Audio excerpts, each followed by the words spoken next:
নমস্কার, কেমন আছো সবাই? আশা করি যে যেখানে আছো সবাই ভালো আছো আর সুস্থ আছো। আর তোমাদের আশীর্বাদ আর ভালোবাসায় আমরাও ভালো আছি। দেবযানী ডেলি ব্লগ চ্যানেলের নতুন একটা ব্লগে তোমাদের সবাইকে অনেক স্বাগত জানিয়ে তোমাদের সবাইকে সঙ্গে নিয়ে আজকের এই ভিডিওটা শুরু করছি। সারাদিন তোমরা আমার সঙ্গে থেকো, আশা করি ভিডিওটা ভালো লাগবে। কেমন সকাল উঠেছি, অনেক সকালে উঠে তো ঘরের কাজ করে স্নান করে জপানি সমস্ত সেরে ছেলেকে আবার খাই দিয়ে স্কুলেও দিয়ে এসেছি। ছেলের যেহেতু পরীক্ষা চলছে এখন। তোমরা যারা জানো, রেগুলার আমার বন্ধু আছো, তারা আশা করি জানো। আর যা আমি এলবিতেও বলি, যারা এলবিতে থাকো আমার, তারাও তো জানোই। তাই এসে খাওয়া দাওয়া করে এদিকে রান্না অনেকটা প্রায় হয়েছে। আর এখন আমি তোমাদের সঙ্গে একটা রান্নার রেসিপি শেয়ার করবো। সেটা কি রান্না সেটাই চলো তোমাদের দেখাচ্ছে এখন ব্যাক ক্যামেরায়। আজকে শরীরটাও ভালো নেই, ঠিক আছে? তা যাই হোক, চলো কী কী রান্না হয়েছে দেখো। আর আগে দেখো আর কি রান্নার রেসিপি তোমাদের সঙ্গে শেয়ার করবো আমি। কেমন এই ইলিশ মাছ কালকে নিয়ে এসেছিলো, তা মাছটা কালকে খাওয়া হয়েছে, মুড়োটা ভেজে রেখে দিয়েছিলাম। তা আজকে মাছের মুড়োটা দিয়ে এই লাউ ঘন্ট রান্না করব। তা চলো, ভাজা রয়েছে তবু আর একটু ভেজে নেব।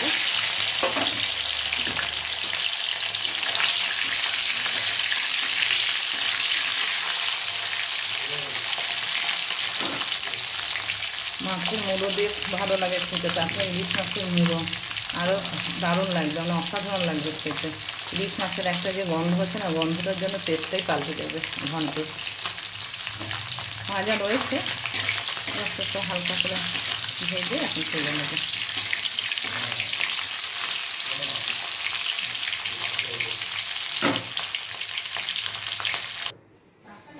মুড়োটা ভেজে তুলে নিয়েছি। ওই তেলের মধ্যে দুটো শুকনো লঙ্কা ছিঁড়ে দিয়ে দিলাম, তেজপাতা দিলাম,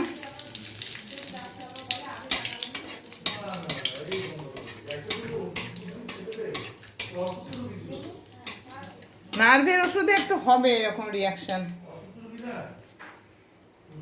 একটু সাদা গোটা জিরে দিয়ে দেবো ফোড়নে।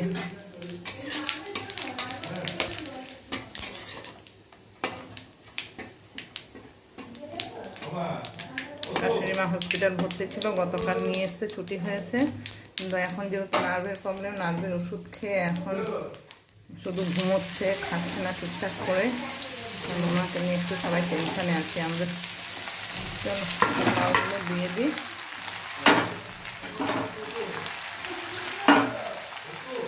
নুন হলুদ দেবো, নুন হলুদ দিয়ে দিয়েছি, দুটো কাঁচা লঙ্কা ছিঁড়ে দিলাম। এবার একটু ভালো করে নেড়ে চেড়ে নুন হলুদটাকে মিশিয়ে দেব।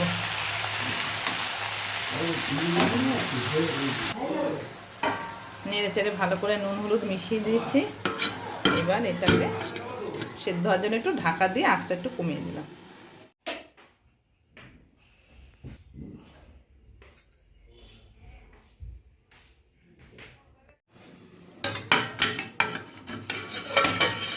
জল বেরিয়ে গেছে,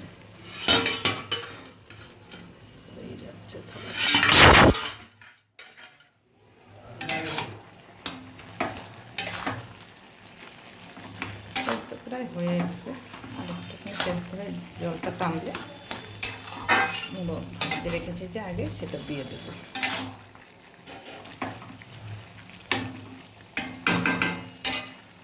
আর একটু সেদ্ধ হবে।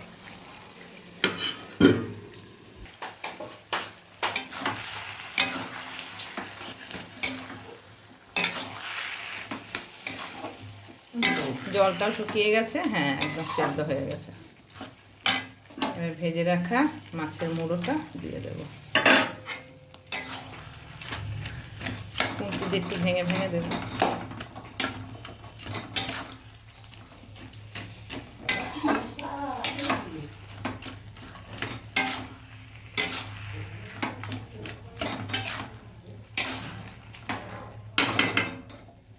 একটু চিনি দেবো এবার।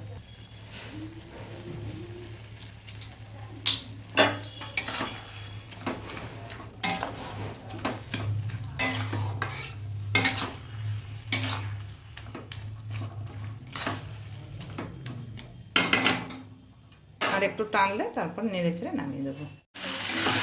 এখন আমার লাউ ঘন্টটা একদম রেডি হয়ে গেছে, নামিয়ে নেব। জলটা পুরো শুকিয়ে গেছে তো।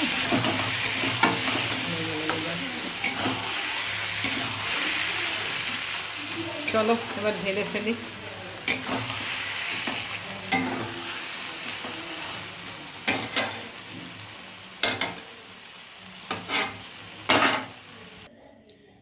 ইলিশ মাছের মুড়ো দিয়ে লাউ ঘন্ট একদম রেডি।